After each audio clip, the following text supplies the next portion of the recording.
Hello, this is Dee Morelli. This presentation is on a needs assessment and current practices analysis for ET5043 for the American College of Education. Welcome aboard. Throughout this presentation, we are going to take a journey through what my own abilities are as attained through the TPAC survey and the current status of achievement at Sussex Central High School. Well, it's been a wild year.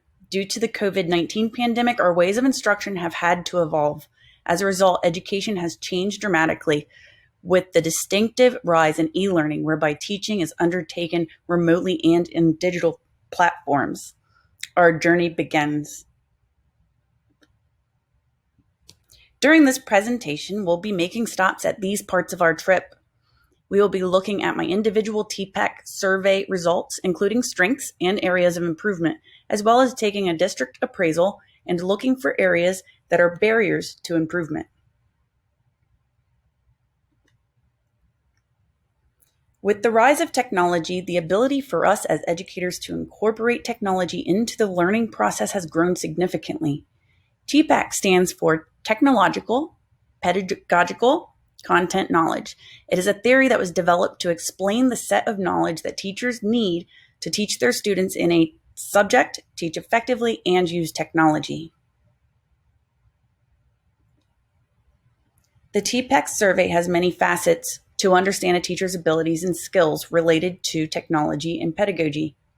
Digging into each area specifically can point out strengths and areas for improvement.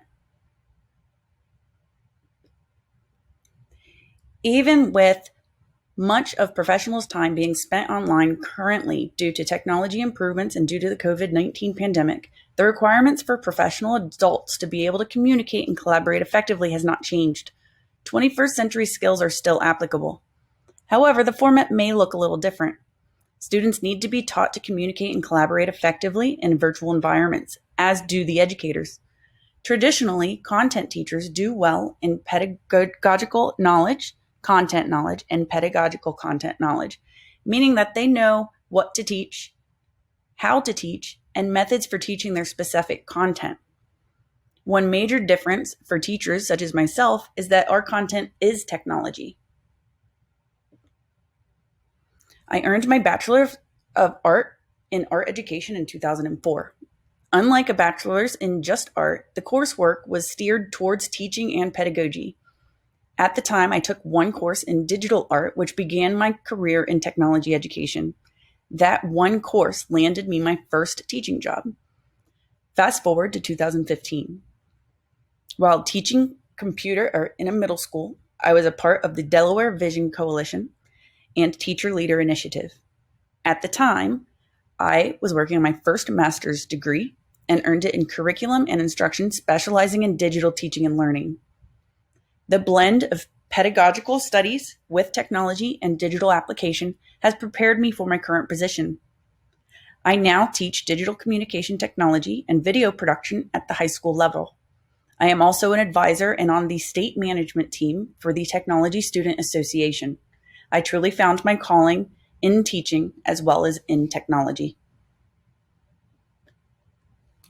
No one is perfect, especially when it comes to the ever-changing technology and pedagogical skills in today's world.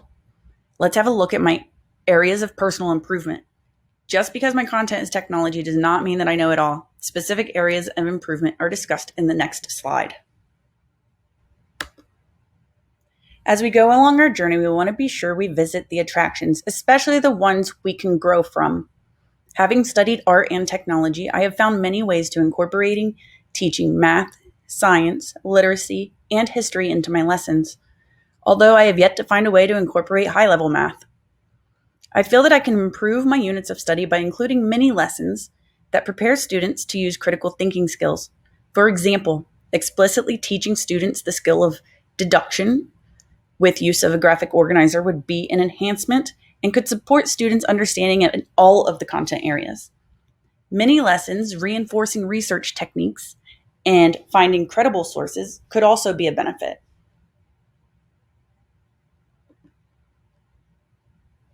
When developing learning units, there are times when educators feel that they have planned the perfect journey from beginning to end. let's look at a specific planning that was made for advanced placement computer-based 2D and design.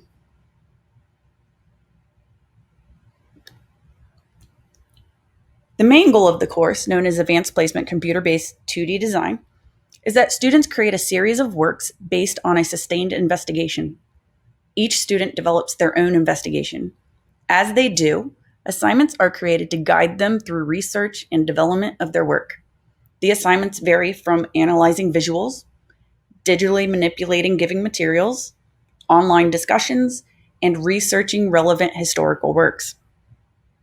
The culminating activity for this course, in addition to the AP exam itself, is a screencasted slide presentation not unlike this one.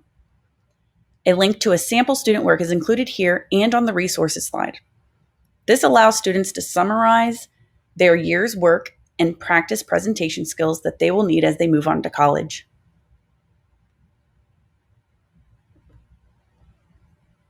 Our current location, taking into account the data available on student achievement in the school district, you can find weaknesses to enable you to make the best material possible for your students. Using data available from the 2015-2016 school year, the following information has been obtained. Sussex Central High School is a rapidly growing school with 1,600 students in that year. Note the current school year, there is 1,800 plus. The district has a high number of immigrant students, including many of which who are English language learners. The school is also located in an area where there are many chicken plants that attract the immigrants. Largely due to this, 63% of the students are eligible for free and reduced lunch, making the school a low-income Title I school.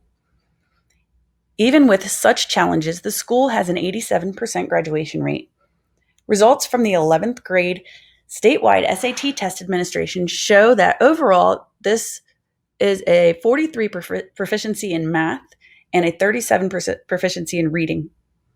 The ELL program in the school does a great job, shown by the lack of the achievement gap between the minority students and the general population.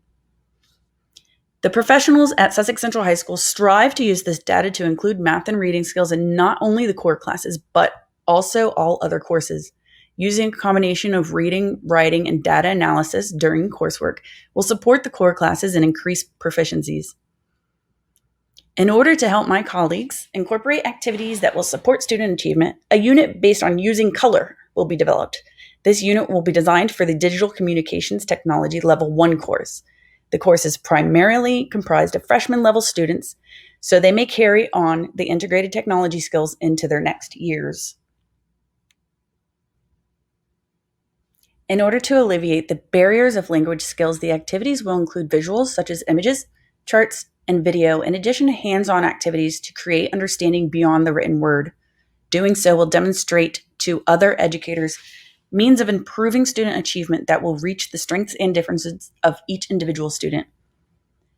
Staying current with technology trends and methodology will help students gain 21st century skills is of the utmost importance in any post-secondary route that they follow. It is our job as teachers to help them reach their own destinations.